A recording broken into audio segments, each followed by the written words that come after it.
আসসালামু আলাইকুম। তো সবাই কেমন আছেন? আশা করি সবাই ভালো আছেন। আলহামদুলিল্লাহ আমিও অনেক ভালো আছি আপনাদের দোয়ায়।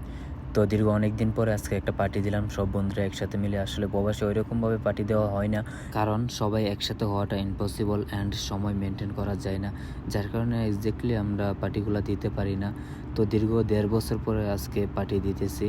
তো অবশ্যই আপনারা বলবেন পুরোটা ভিডিও দেখে কেমন হয়েছে ভিডিওটা।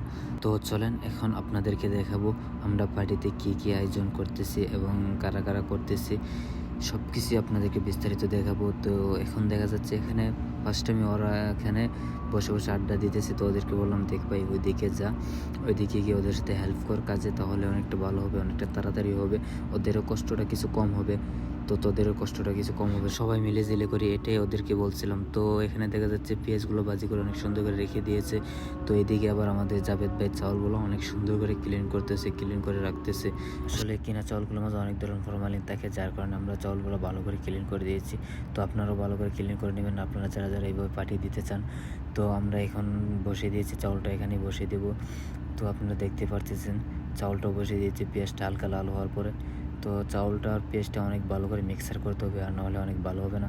তো যত মিক্সার করবেন অতই ভালো হবে, ঠিক আছে। তো আমরা এখন পানি ঢেলে দেবো, তো পানিও ঢেলে দিলাম। তো দেখেন কীরকম হয়েছে, তখন ভাতটা ফুলে উঠবে তখন আরও সুন্দর লাগবে। তো এখন আমি মাংসটা কষিয়ে নেবো, ভালো করে মাংসটা কষিয়ে এখানে রেখে দিলাম। তো মাংসটা অনেক সুন্দর দেখতেই পারতেছেন। তো এদিকে এসে দেখলাম আমার বড় ভাই তো চালারটা কেটে অনেক সুন্দর করে রেখে দিয়েছে। আসলে চালারটা অস্থির হয়েছে। তো আপনারা তো দেখতে পারতেছেন চালারটা কি সুন্দর করে কেটে রেখে দিয়েছে। তো আজকে আমাদের মূলত উদ্দেশ্য ছিল বিরিয়ানি পাক করা। তো আমাদের বিরিয়ানি প্রায় হয়ে গেছে। তো আপনারা অবশ্যই বলবেন বিরিয়ানিটা কীরকম হয়েছে, কালার ঠিকভাবে আসছে কিনা বা ঠিকভাবে হয়েছে কিনা। আসলে কি বলবো আপনাদেরকে, বিরিয়ানিটা যে খাইছে আমরা খাইছি এত ভালো লাগছে যা বলার বাইরে। কারণ আমরা যে পাক করে যে জাভেদ ভাই এত সুন্দর করে পাক করে কি বলবো আপনাদেরকে বলে বোঝাতে পারবো না। সত্যি ওনার হাতের পাক অসাধারণ, যা বলার বাইরে। এত সুন্দর করে উনি পাক করতে পারে। মূলত আমরা যে কোনো পার্টিতেই অবশ্যই আমাদের সাথে জাভেদ ভাইকে রাখি, কারণ উনি অনেক সুন্দর করে পাক শাক করতে পারে, যার কারণে জাভেদ ভাইকে আমাদের সাথে রাখি।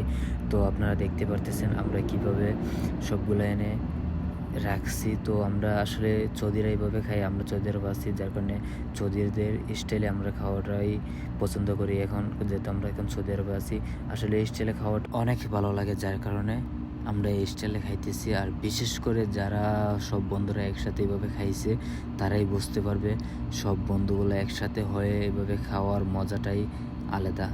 কি বলবো আপনাদেরকে বলে বোঝাতে পারবো না, এতটা ভালো লাগছে যা বলার বাইরে। আর বিশেষ করে রান্নাটা অস্থির হয়েছে। তো আজকে আমাদের ভিডিওটা এই পর্যন্ত ছিল। অবশ্যই আপনারা বলবেন আমাদের ভিডিওটা কীরকম হয়েছে। আর যারা যারা এখনও লাইক শেয়ার করে নেয় অবশ্যই লাইক শেয়ার কমেন্ট করে দিবেন, অ্যান্ড আমার ফেসবুক পেজটাকে ফলো দিয়ে রাখবেন।